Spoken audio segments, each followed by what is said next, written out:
Salut, salut. Bon, je viens de me rendre compte que j'ai oublié de parler de l'événement Message Reaction Ad. Il est légèrement différent des autres, donc on va voir ça tout de suite. Pour cela, on va directement sur l'API. Message Reaction Ad, tac. En fait, j'avais déjà fait le tuto juste avant, sauf que je m'étais trompé d'écran, donc forcément je dois le refaire. Donc là, on voit qu'il y a deux paramètres qui sont envoyés, Message Reaction et User. On n'est pas obligé de les appeler par le nom, par ce nom-là en fait. Hein. Si on veut, on peut l'appeler utilisateur, etc., etc. Du coup, au lieu d'écrire message reaction, moi je vais l'appeler juste reaction, ok?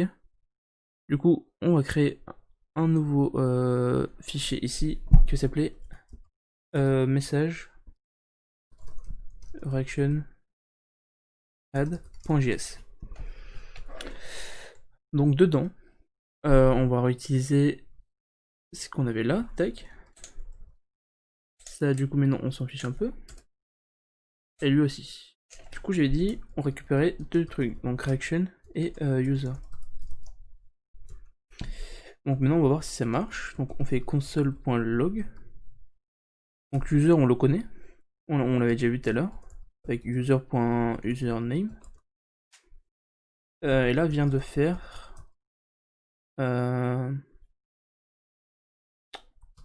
l'emoji.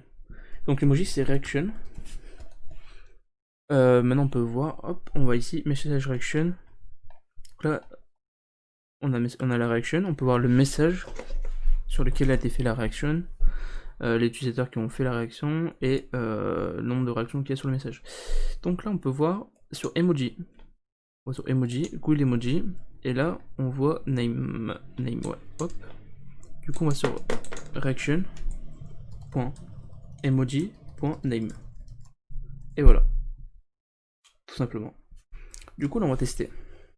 Ce qu'on va faire, c'est qu'on va aller sur le serveur de Discord de test. J'avais déjà fait du coup les tests avant. Yes. Donc là, je fais une petite séparation. Alors, imaginons, j'écris salut. Là, c'est normal. Hop, je vais mettre l'enveloppe. Et là, bien sûr, faut lancer le bot. Hein.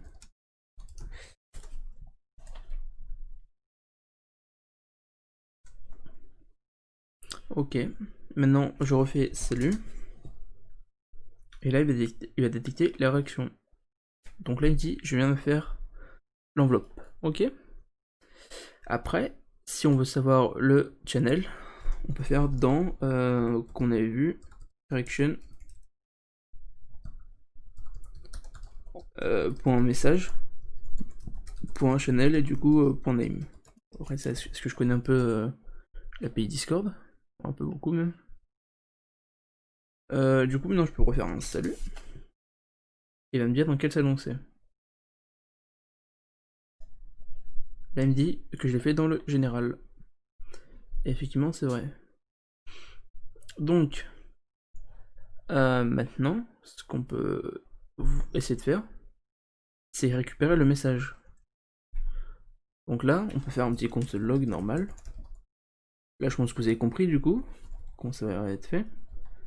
Et du coup, là, on va dire c'est reaction.message.content.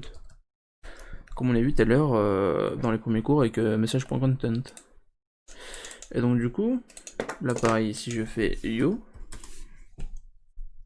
et que j'ajoute une réaction, il va me dire yo, ok. Maintenant, c'est un cas un peu spécial en fait. En gros, si je le fais sur un ancien message, comme là je le fais sur salut, ça ne marche pas en fait, parce que le bot a été allumé après le message. Donc il ne détecte pas le message en fait. Du coup, il faut activer les partiels. Donc on va directement dans l'API Discord. Donc là, on peut voir ici, on voit partiel dans les topics. Alors déjà, premièrement, ils nous disent de mettre client machin, ok.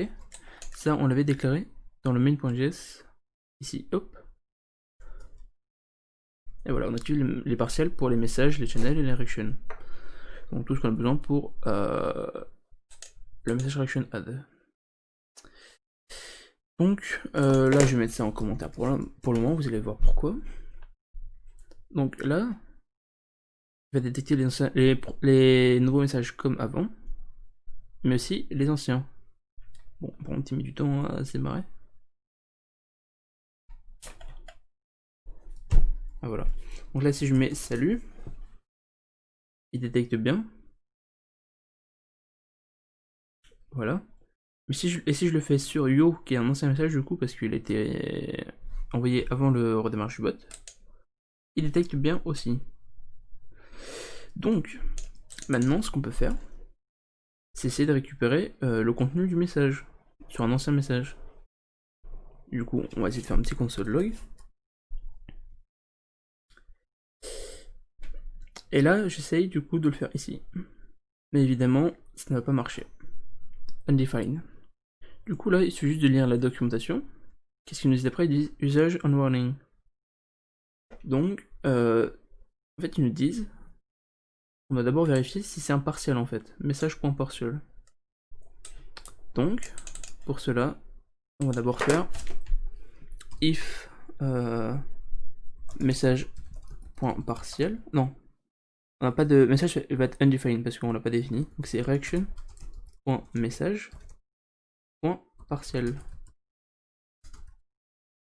Et là, donc si c'est une partielle, c'est-à-dire que c'est un ancien message. Console.log. Hop. Ancien message. Et si c'est pas un ancien message, c'est-à-dire que c'est un nouveau message, forcément. Et donc du coup, nouveau message. Du coup, si c'est un nouveau message, on peut réutiliser ça, parce que ça va pas changer de tout à l'heure. Et donc du coup, là on va tester, ok. Du coup, on teste sur l'ancien message celui-là. Il dit ancien message, ok. Et si je fais salut, il va me dire nouveau message normalement. Et il va me console log salut. Le problème, c'est, on a vu, c'est qu'on pouvait pas console log reaction.message.content ici. En fait, ils nous disent dans l'API qu'on doit d'abord fetch le message, ici, fetch le message, pour ensuite l'utiliser. Donc c'est très simple, on copie-colle, on fait un await. En gros, le wait, il sert, c'est à attendre en fait que reaction.message.fetch soit accompli en fait. C'est ça le problème avec le Node.js, c'est qu'on doit faire beaucoup de await. En fait, c'est un module, c'est un langage non bloquant, du coup, il fait tout d'un coup, et on a le résultat après. Et le wait, du coup, il empêche de faire ceci. Donc le point zen, il sert à exécuter une fonction dès que le fetch est fini. Du coup, bah, c'est assez simple après. Sur la doc, du coup, on fait zen. Du coup, full message. Hop, fonction fléchée. Et là, on peut faire console.log full message.content. Et là, normalement, ça devrait marcher. Du coup, si je fais réaction ici, hop, sur l'ancien message, ils disent salut. Et voilà, donc c'était tout pour les partiels. On verra du coup demain, c'est les shards et les intents. Les shards ne sont pas forcément utiles si c'est pour votre serveur, mais si vous voulez que votre bot soit partagé au grand public, ben faudra bien les utiliser. Donc sur ce, voilà. Et les intents,